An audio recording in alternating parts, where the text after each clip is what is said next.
Salut à toi, c'est Gianni, jeudi 10 janvier 2019. J'aimerais aujourd'hui qu'on réflexionne, je rigole mais j'ai pas un sujet très drôle à aborder aujourd'hui, qu'on réflexionne autour d'une idée pour se débarrasser de la colère, de la frustration qui se trouve en nous. On va le voir, c'est pas forcément une bonne chose de la garder à l'intérieur, ça ne rend ni service à notre tête, ni service à notre corps. Je fais cet épisode aujourd'hui pour une raison très simple. J'ai toujours été quelqu'un de relativement impulsif, avec des tendances à m'énerver très très vite. C'était vraiment comme des pulsions. Et depuis 2-3 ans, j'ai réussi à gérer tout ça, notamment à l'aide d'une idée que j'aborde très très souvent, celle de Viktor Frankl, qui est de réaliser qu'entre un stimulus et une réponse, il y a un espace, et que dans cet espace se trouve la liberté de choisir la réponse que je veux avoir. Et c'est une vraie pépite ça, dès que quelque chose de fâcheux m'arrive, quelque chose qui auparavant m'aurait fait réagir très rapidement, j'ai développé cette capacité avec le temps à mettre pause et à me dire simplement que je décide de la réponse, je décide du comportement que je vais adopter. Et bien sûr, je choisis le comportement le plus adéquat. Et donc, je m'éloigne un peu là, la raison est que ce matin, je me suis surpris à reconnaître un petit moment de colère. J'attendais un meuble en livraison, je te raconte vite fait, je guette un peu par la fenêtre, je vois rien arriver et je reçois un mail comme quoi le livreur est passé mais n'a pas pu livrer le colis.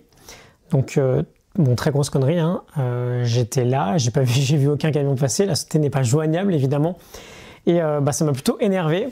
Donc je me suis posé et j'ai pris un peu de temps pour réfléchir.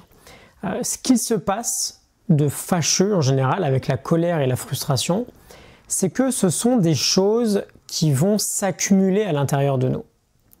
On a à l'intérieur une sorte de, de vase en fait, qu'on remplit de colère et de frustration au fur et à mesure du temps. Et il y a toujours un moment évidemment où ça déborde. Et c'est justement ce moment-là qu'on veut éviter.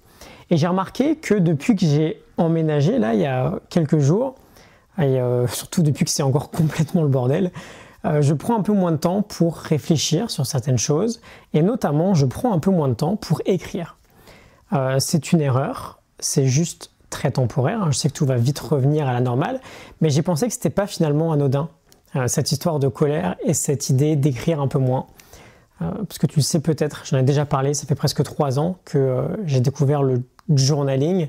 Je m'étais vraiment mis à écrire sur ma vie, sur mes pensées quand j'avais commencé le Miracle Morning en 2016. C'était bientôt il y a 1000 jours d'ailleurs, on en reparlera en fin de semaine.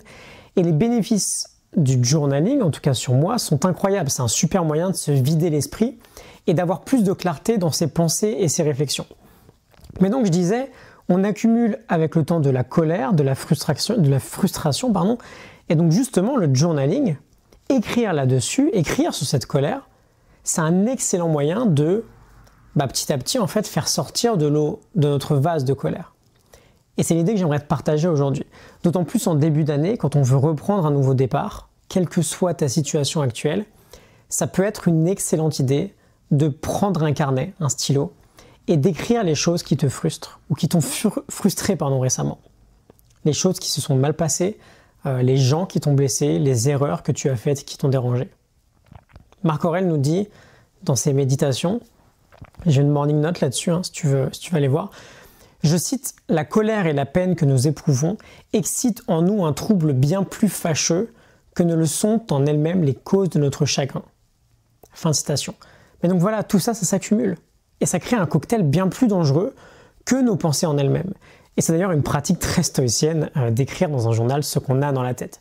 Et si on veut aller encore plus loin, on peut prendre le morceau de papier avec les frustrations que l'on a sorties de notre tête et on peut le brûler, on peut le réduire en cendres. Je vais m'arrêter là pour aujourd'hui. On développera ça un peu plus en profondeur plus tard parce qu'il y a des études assez sympas là-dessus. Mais voilà, un exercice très sous-estimé, je pense.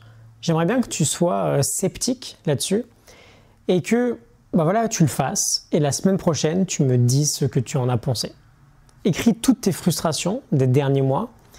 Prends du recul pour ça, prends du temps pour ça et brûle le papier en toute sécurité bien sûr. Et réduis-moi ces frustrations en cendres. Je te retrouve demain pour un nouvel épisode. Excellente journée à toi. À demain. Salut.